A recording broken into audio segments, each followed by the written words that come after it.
Arestado ang isang lalaki ng hold-up umano sa isang Indian na naniningil ng pautang sa Caloocan City. Tumanggi siya magbigay ng pahayag. May unang balita si James Agustin. Sa kulungan ng bagsak ng 28 anyos sa lalaki matapos mang-hold up umano ng Indian National sa Caloocan City.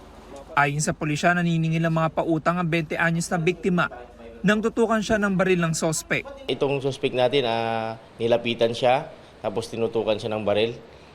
Yung replika nga, tapos sinabihan siya na hold up to, akin yung pera mo. Sa takot po ng victim natin, binigay niya naman po yung hawak niyang perang halagang 4,000. Naaresto ang sospek sa follow-up operation.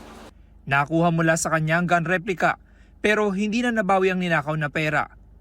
Ayon po sa atin sa Barangay 14, yung suspect natin is marami na pong record na pagnanakaw, tapos mga snatching, po, ang kinakaharap niyang mga reklamo sa barangay po. Tumangging magbigay ng pahayag ang sospek na naharap sa reklamong robbery at paglabag sa Comprehensive Firearms and Ammunition Regulation Act. Ito ang unang balita. James Agustin para sa GMA Integrated News. Gusto mo bang mauna sa mga balita? Mag-subscribe na sa GMA Integrated News sa YouTube at tumutok sa unang balita.